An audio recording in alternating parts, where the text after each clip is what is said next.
नमस्कार दोस्तों, मैं विनोद कुमार ओझा संस्कृत सुधा चैनल में आपका हार्दिक स्वागत करता हूं।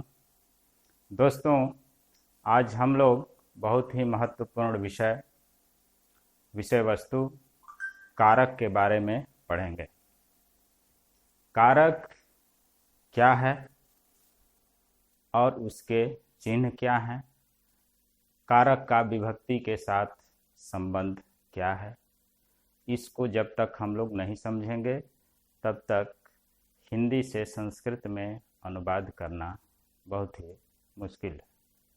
तो हम लोग कारक के बारे में पढ़ेंगे आज। कारक के सभी भेद और कौन सी विभक्ति होती है किस कारक की, वो आपको यहाँ देखने को मिल रहा है। साथ में उसके सामने कारक के चिन्ह भी लिखे हुए हैं। दोस्तों, आज आप लोग जो इस चैनल को पहली बार देख रहे हैं, इसे सब्सक्राइब करेंगे और बेल आइकन को प्रेस करेंगे ताकि जो भी वीडियो अपलोड होंगे आपको समय पर मिलते रहेंगे। तो हम लोग सबसे पहले कारक क्या है, कारक की परिभाषा देखेंगे। क्रियान्वित्वम कारकम, यानी क्रिया के साथ जिन शब्दों का प्रत्यक्ष संबंध हो, क्रिया के साथ जिन शब्दों का प्रत्यक्ष यानी सीधा संबंध हो उसे कारक कहते हैं। इस परिभाषा के अनुसार संस्कृत में कारक के मुख्य 6 भेद होते हैं। यहाँ पर संबंध और संबोधन, ये 2 ऐसे कारक हैं जो कारक की परिभाषा के अनुसार ये कारक के भेदों में नहीं आते हैं, किंतु अनुवाद बनाने की सुविधा को देखते हुए इन्हें भी कारक में मान लिया गया है और इनके चिन्हों के अनुसार विभक्तियों का प्रयोग किया जाता है। अब संबंध और संबोधन को कारक में क्यों नहीं रखा गया है? क्योंकि परिभाषा के अनुसार जिन शब्दों या पदों का क्रिया के साथ सीधा संबंध होता है उसे ही कारक कहते हैं। तो यहाँ संबंध और संबोधन ये दोनों का प्रत्यक्ष संबंध क्रिया के साथ नहीं होता है। आगे जब हम पढ़ेंगे तो आपको इसको अच्छी तरह से समझ में आ जाएगा कि किस तरह से इनका क्रिया के साथ सीधा संबंध नहीं है। तो कारक, विभक्ति और ये चिन्ह, कारक के चिन्ह हिंदी में जैसा आप पढ़े होंगे उसी तरह से है, वही है। इन कारक और कारक के चिन्हों को आपको कंठस्थ कर लेना है, तभी आप पहचान पाएंगे कि कौन वाक्य में कौन सा कारक है। तो यहाँ सबसे पहले कर्ता कारक के बारे में जानेंगे।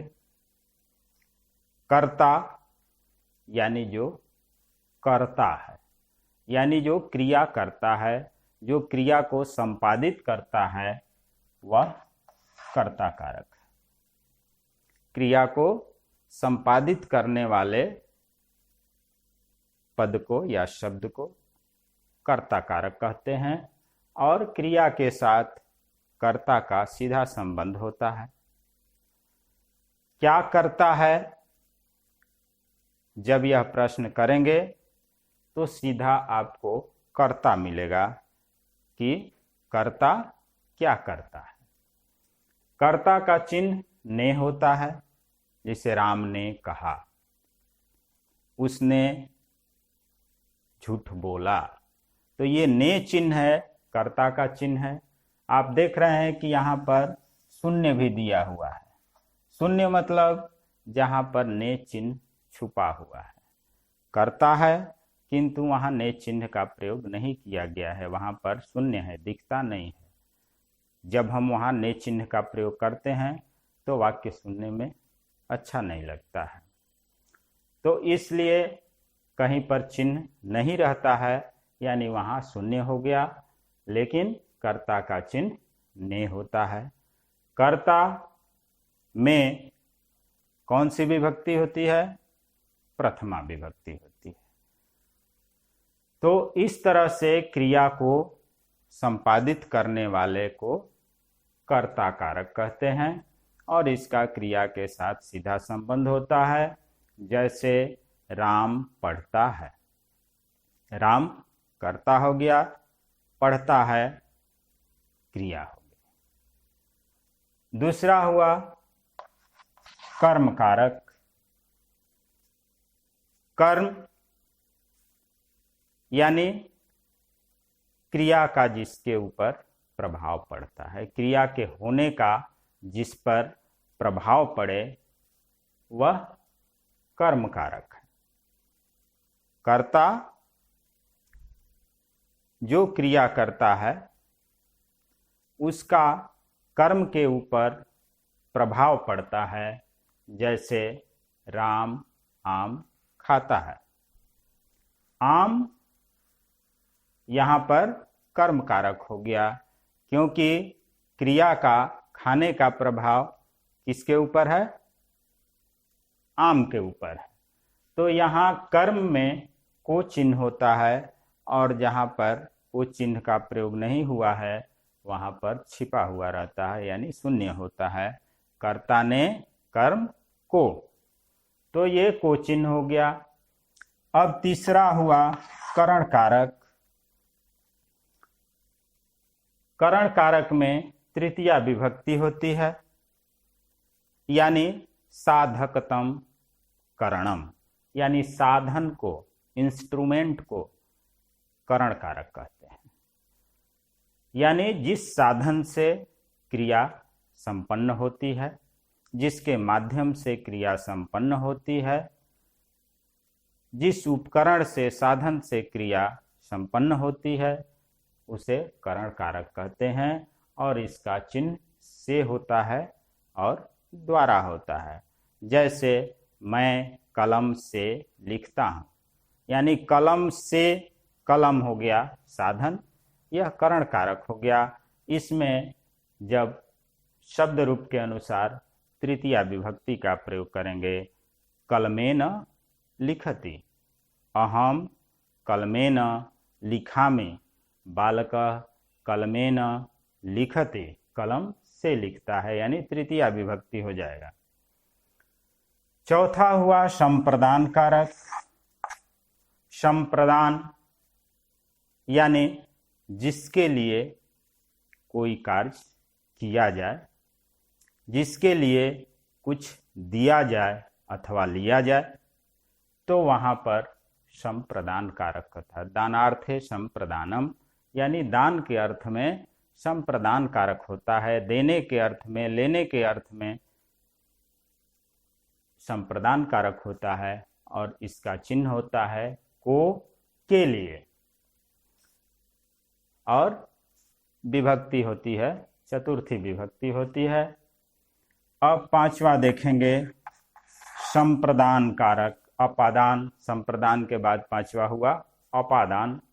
अपादान यानी पंचमी विभक्ति का इसमें प्रयोग करते हैं और अपादान कारक का चिन्ह होता है से, अलगाव यानी अलग होने पर, यानी जहां एक वस्तु का दूसरे से अलग होना लगे तो वहां पर अपादान कारक होता है और उसमें पंचमी विभक्ति होती है। जैसे हिमालय से गंगा निकलती है, यानी हिमालय से निकलने का, अलग होने का बोध हो रहा है, इसलिए यहाँ अपादान कारक हुआ। पेड़ से पत्ते गिरते हैं, पेड़ से पत्ते अलग हो रहे हैं, इसलिए पेड़ में पंचमी विभक्ति का प्रयोग होगा। वृक्षाद पत्राणि पतन्ति, वृक्ष से पत्ते गिरते हैं। अब यहाँ आपको एक चीज बिल्कुल अच्छी तरह से समझ में आ जाना चाहिए कि अपादान का चिन्ह भी से है और करण कारक का भी चिन्ह से है। इन दोनों के अंतर को आपको अच्छी तरह से समझना है कि कहाँ पर आप से चिन्ह रहेगा तो करण कारक का प्रयोग करेंगे, तृतीया विभक्ति का प्रयोग करेंगे, और कहाँ पर से चिन्ह रहेगा तो पंचमी विभक्ति यानी अपादान कारक का प्रयोग करेंगे। इसीलिए स्पष्ट लिखा गया है कि जहाँ अलग होती है वस्तु वहाँ पर अपादान कारक होता है। संयोगे टू, वियोगे फ्रॉम, इस तरह से इंग्लिश में भी होता है। यानी जहाँ संयोग हो वहाँ करण कारक होता है। कलम से लिखता है यानी कलम साथ में है, साधन है, संयोग है।